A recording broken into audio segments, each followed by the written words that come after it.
Lesson 5, Multiplying Decimals. So when you multiply decimals, there are 3 steps.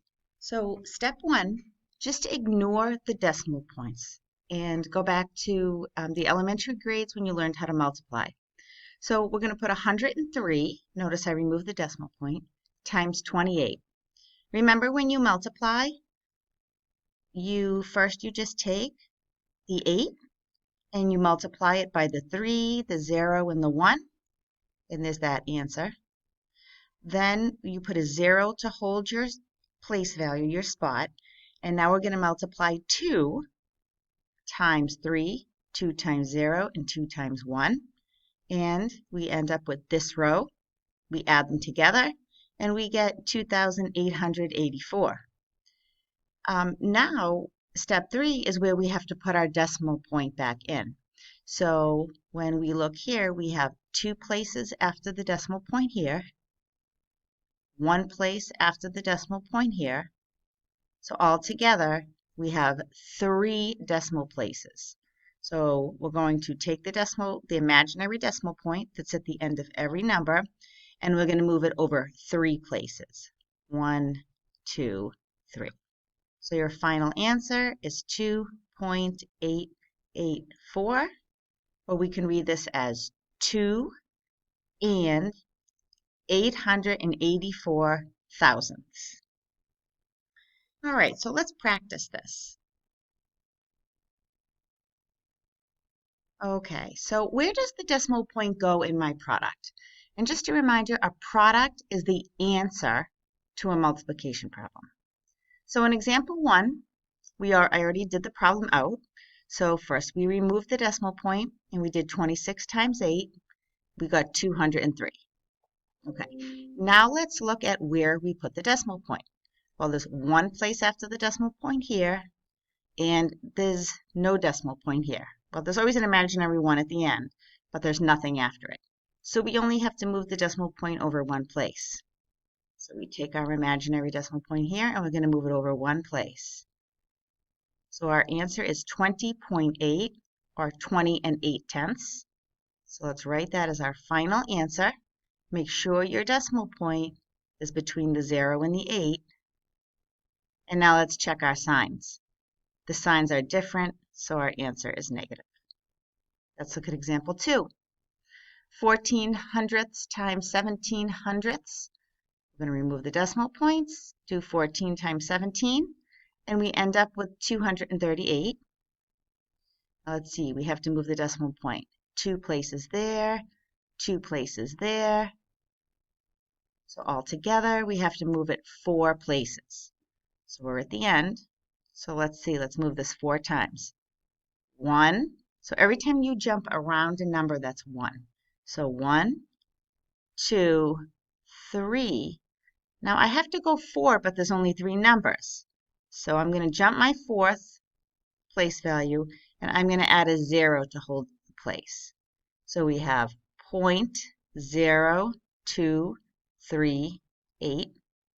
And if you want to put a 0 in the front of this, you can. Otherwise, you don't have to.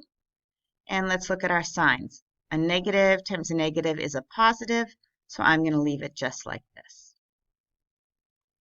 All right, now let's do a couple of full problems. So here we have 8.6 times 3, so I'm going to put 86 times 3, and we're going to multiply. 3 times 6 is 18.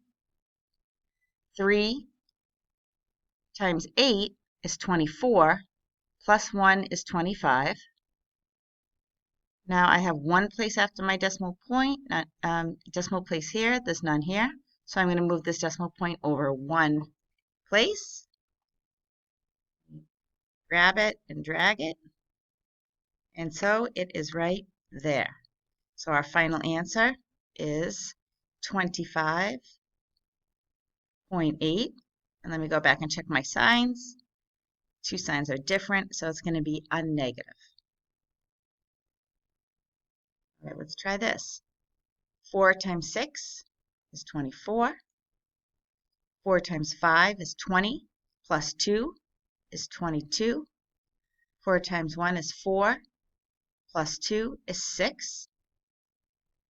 Now I'm going to move my decimal point 2 places because I have one decimal place here, one decimal place here. So I'm going to move it over 2 places. 1, 2, and we end up right there.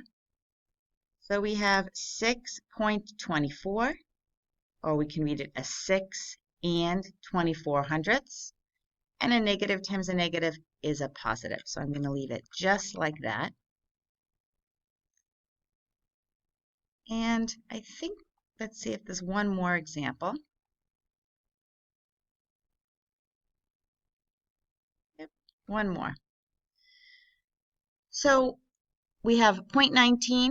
Notice I can leave out the 0 in the front because that's like saying $0.19, right? I don't need that 0. But I do need this 0 because it's between the decimal point and the 3. So I have 19 times 3. So I have 3 times 9 is 27. 3 times 1 is 3, plus 2 is 5. And now I do not have to multiply 0 times everything because I know that 0 times 9 is going to be 0 and 1 times 0 is going to be 0. So I'm just going to leave that out. Right?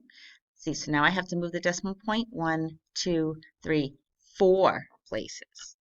So let's see what happens here. 4 places. So I'm going to go 1, 2, but now I have to move it 2 more places. 3, 4. So we're going to add 2 zeros to hold my place. And I know, I'm sorry, I realize this is a little hard to see. I'm going to move this over 2 more places. Right? So the final answer is 0.0057, and the signs are different, so it's negative. Okay. Most of the time, you will not see just a decimal point and then a number. We usually put a 0 in the front of that to the left of the decimal point, just so our eye kind of notices that there are 0 holes, and then we have decimals. Okay, so negative 0.0057. And that's it.